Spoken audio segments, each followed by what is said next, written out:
Olá, gente! Prazer estar com vocês de novo em mais um programa Prova Final. Essa que é uma parceria da Rede LFG com a TV Justiça e que nos dá muito prazer em mais uma vez estar apresentando esse programa para vocês. Hoje, o nosso tema é muito interessante. Habita não só o cotidiano da Justiça do Trabalho, como também o cotidiano de muitos empregados e empregadores por aí. Eu sou o professor André Luiz Paes de Almeida e hoje nós vamos falar sobre recursos no direito processual do trabalho.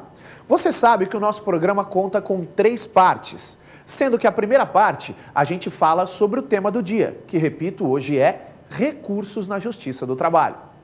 Na segunda parte do nosso programa é o Pergunte ao Professor, onde vocês enviam as dúvidas para a gente, para que a gente responda as dúvidas aqui para vocês.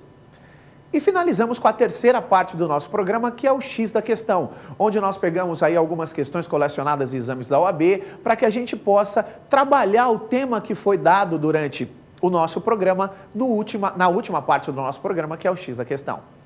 Voltamos então daqui a pouquinho com vocês. É rapidinho, hein? Pai bola aí, não sai daí não, que a gente volta daqui a pouquinho para começar com a primeira parte do nosso programa. Tema do dia, recursos no direito do trabalho. Até já!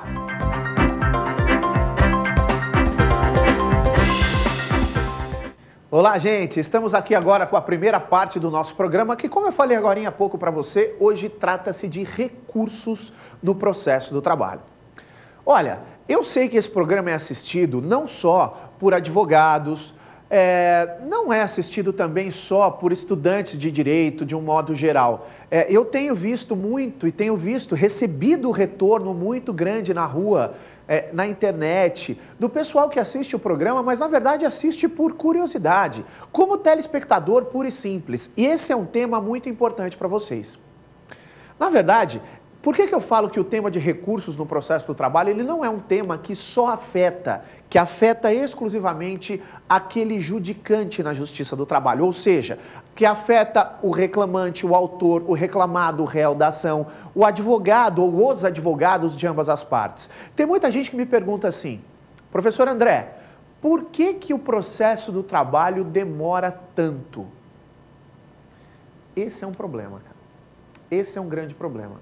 O processo do trabalho não poderia demorar tanto. O processo teria que ser rápido. Aliás, um dos princípios, uma das características básicas do direito processual do trabalho é a celeridade. Eu sempre costumo dizer que todos os outros princípios processuais trabalhistas decorrem da celeridade. Claro, nós temos outros princípios, mas todos os outros princípios corroboram para que o processo do trabalho seja rápido. Por que isso, doutores? Ora, gente, por um motivo muito simples. As sentenças que são impostas nas condenações trabalhistas, elas não são sentenças com caráter patrimonial. Não, muito pelo contrário. As sentenças impostas às condenações trabalhistas, elas são impostas com caráter alimentício. O empregado precisa daquele dinheiro para botar comida na mesa dele, então não há como admitir que o processo do trabalho demore tanto. E por que demora? Em razão dos recursos. Nós temos, doutores, um grande problema recursal na Justiça do Trabalho. A verdade é uma só. Esse problema, especificamente um problema recursal, claro, o poder legislativo, as leis, elas dão as oportunidades que não poderiam existir. Ou seja, o direito processual do trabalho, você tem uma infinita oportunidade de recursos. São vários os recursos que podem ser interpostos no âmbito da Justiça do Trabalho e isso atravanca demais. Acho, e aí vai uma opinião particular, que nós deveríamos suprimir alguns tipos de recursos, o que não acontece. Por exemplo, gente, o procedimento sumaríssimo no âmbito da Justiça do Trabalho, as ações cujo valor dado à causa não excedam a 40 salários mínimos. Sumaríssimo, rápido. Sumário é célere, então o sumaríssimo teria que ser muito rápido. E nós vemos um procedimento, que é o sumaríssimo, trazido pela Lei 9.957 de 2000, que não é uma lei esparsa, é bem verdade, porque ela ditou dispositivos no artigo 852 da CLT, e que, cá entre nós, acaba sendo, na minha modesta opinião, um engodo. Né? O procedimento sumaríssimo, ele deveria fazer o quê? Ele deveria suprimir recursos, ele deveria retirar recursos, e não é isso que ele faz. Todos os recursos previstos no procedimento ordinário são também admitidos no procedimento sumaríssimo. Acaba, então, não tendo a celeridade que o próprio nome permeia. Agora, especificamente no que tange aos recursos, eu acho que um dos aspectos preponderantes para o recurso não é um aspecto jurídico, ele é um aspecto, eu diria, psicológico. Doutores, é inerente de qualquer um de nós, é absolutamente natural a qualquer um de nós não nos conformarmos com uma única decisão quando essa decisão nos é desfavorável. É muito comum que isso aconteça, muito comum mesmo. Claro, quando você recebe algo que não lhe agrada, você tende a buscar algum remédio para reverter isso. Esse remédio, efetivamente, é o recurso. O que é importante nós lembrarmos, não adianta a gente ter exclusivamente a intenção de interpor um recurso. Nós precisamos incutir esse recurso dentro de alguns requisitos para que esse recurso possa ser admitido. Requisitos esses que nós chamamos em direito de pressupostos de admissibilidade dos recursos. Existem dois pressupostos de admissibilidade dos recursos, aquilo que nós chamamos de pressupostos intrínsecos ou subjetivos do recurso e pressupostos extrínsecos ou objetivos do recurso. Bom, pressuposto intrínseco do recurso, gente, está intimamente ligado à parte que pode recorrer, ou seja, aquele que tem, como nós falamos em direito, legitimidade para recorrer. Quem pode recorrer? Quem tem legitimidade para recorrer? Em regra, o vencido. Quer seja no todo ou em parte, ele tem legitimidade para recorrer. Aquele que perdeu tudo ou aquele que perdeu alguma coisa, esse tem legitimidade para recorrer. Mas fora ele, nós temos também o Ministério Público, que no nosso caso é o Ministério Público do Trabalho, o MPT, que também tem legitimidade para recorrer.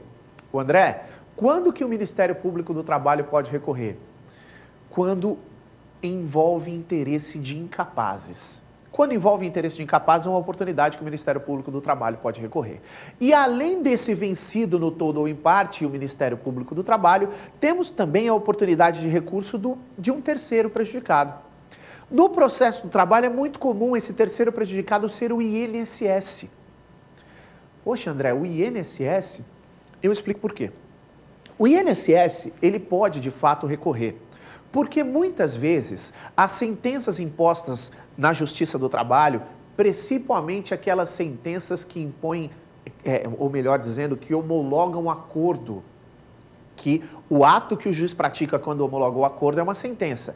Essa sentença, ela tem uma peculiaridade. A sentença homologatória de acordo, ela é insuscetível de recurso para as partes. Ela não enseja recurso para as partes, ela transita de imediato em julgado. As partes não podem recorrer. Tanto é verdade que a súmula 259 do TST atesta que só através de ação rescisória as partes podem atacar aquele acordo homologado.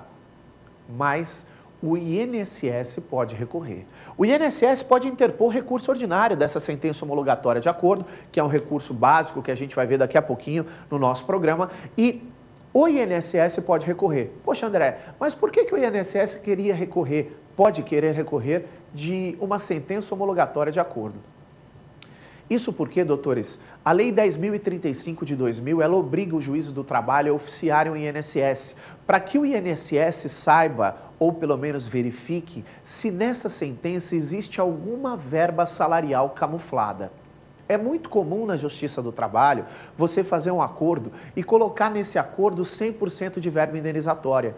E muitas vezes você vê que na própria ação não dá para aquele valor que foi acordado incuti-lo naquele 100% de verba indenizatória. Por que é feito isso? Para poupar dinheiro de empresa.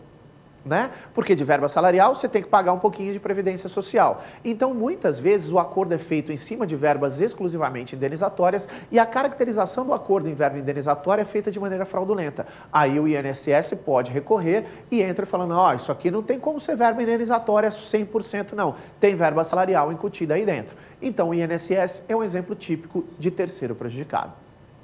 Os pressupostos extrínsecos do recurso são 4. Primeiro,